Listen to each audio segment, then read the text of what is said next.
It's a little bit weird that the determinant of orbital stability should count periodic solutions on the discrete lattice. So how does that happen? So I tried to find this 1984 paper. Two of my colleagues, both I think still alive, enunciated that the chaos is principle of uniformity. And the way they think about chaos is the way Boltzmann thought about chaos and Maxwell thought chaos. The idea was that, and for Hamiltonian systems, you can actually prove it, there is an ergodic theorem that says that on mass shell of some system of some number of particles, but I tended to think of Avogadro number of particles, not 3 particles, ergodic is likely to be any place at surface. There is a constant ergodic density that Poincaré and other people thought of. So the likelihood to be any place on this energy shell of a mechanical system is uniform. And then in that world, there are periodic points. There are these points I just told you that come back. They don't go every place. Ergodic system says that you can come close to any open neighborhood infinitely many times.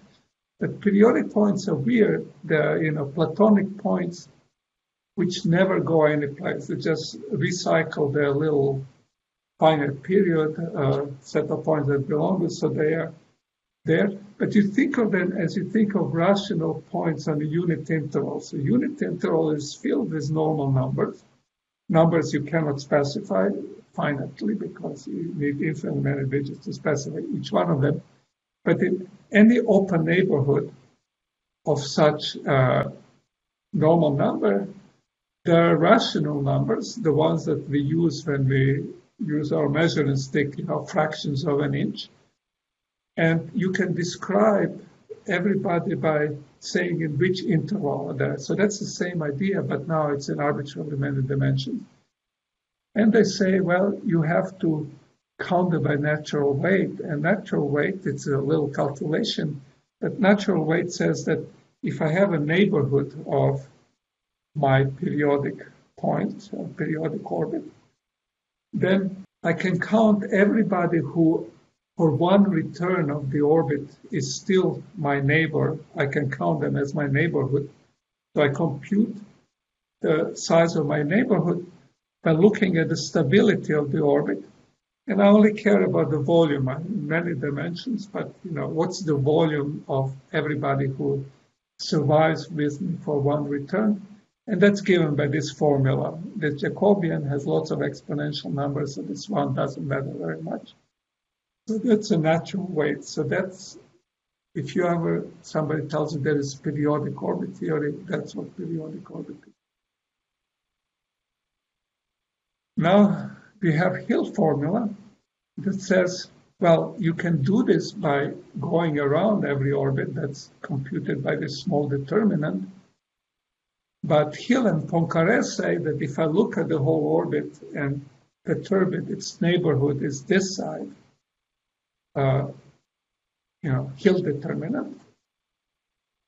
Now, they say they're the same, but here you can verify it because I just showed you that fundamental fact says the number of periodic orbits is this Hill determinant.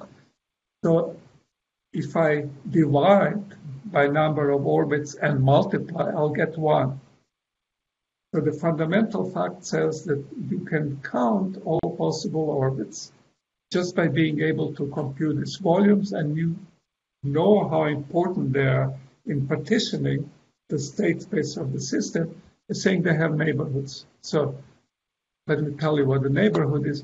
In the unit cube is divided into these 3 areas, which will map by the Hill determinant to big parallelepiped. So there's 3 neighborhoods. you can do them this way, or you can assign them to these periodic points. Other ways you can do this. And that's it's happening as I go. My will be divided. And, 1 over Hill determinant is the size of one of these neighbors. The whole idea of chaos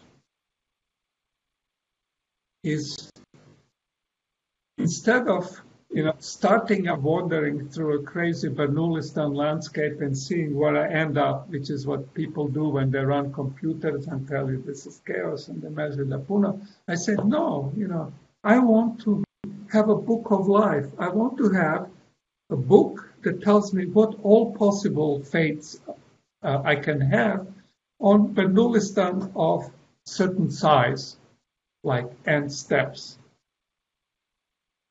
And the way I do this is that I just list all possible marching orders. There are possible walks you can take through Bernoullistan. So solving a dynamical system means I enumerate all possible things that can happen. And, your life might follow one of them, but it cannot follow anything that's not allowed, because law is law. So this is a large number, exponential large number, but it's a finite number. So that's the way I like to do chaos. If you can do this, you have solved your problem if you enumerate all possible things.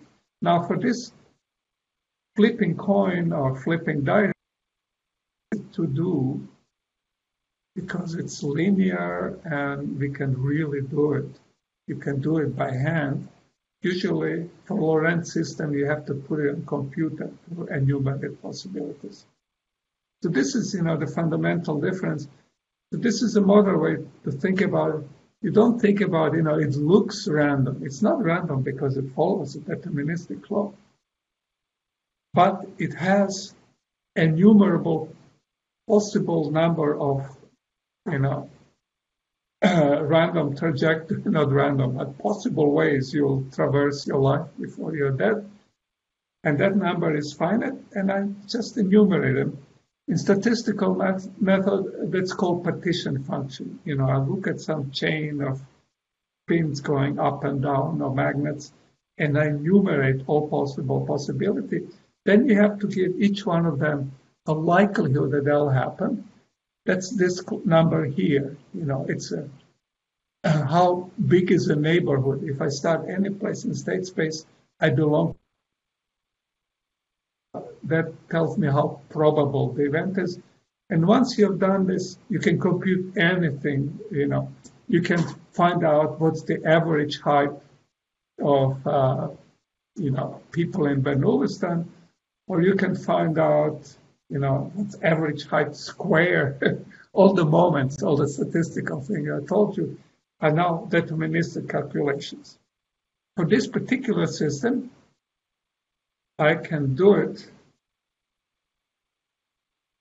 And it's not a hard calculation, so I'll skip it. It's an easy exercise. But number of periodic orbits is simply, the stretching factor to part n. That was the number of possible things.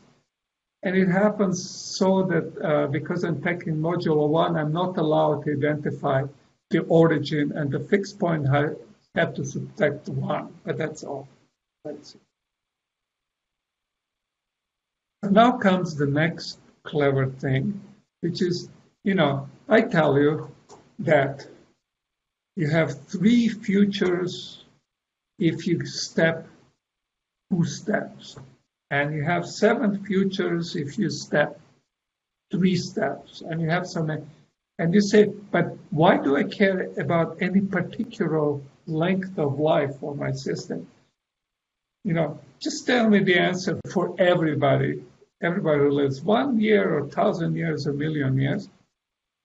That is saying, give me a generating function that gives me all the answers at one go. That has a name, and it's called zeta function. It was first invented by Euler, so for that reason it's called Riemann zeta function. when you're just counting how many prime numbers there are. But now we are trying to count what kind of different lives I can have. That's called a prime orbit. And it comes from this formula we used 1,000 times. We have a volume that, determinant of Hill matrix counts. So let's take log of the volume, log that of that matrix. But we know that that's trace of logarithm of that matrix and I write it out, exponentiate both sides, and I find out that this thing, which is now called 1 over zeta, to be analogous to Riemann zeta function, this function, which is just determinant of 1 minus k, or Hill determinant, can be written as exponential and then logarithm expanded, which means the Zn over n, and then we stick in how many periodic states are, and we divide it by n, because if I have a periodic state and I rotate it by n, it's the same periodic state. It is cyclic rotation. I want to count it only once. That's the form of zeta function mod over n. And this one you can sum up because we have a simple formula. It's here. So this part, of the trace just gives you this 1 minus LZ. This gives you 1 over Z. And it turns out the generating function or zeta function of the system is totally trivial. It's a rational function. And once I have this rational function, I can enumerate all possibilities. I've solved the problem. And this is periodic orbit theory. And if you don't know, now you know. When you look at this, there'll be a hyperlink to the appropriate rap song, and I haven't given you the full quotation. So this is chaos, and this is how you solve it in the modern times.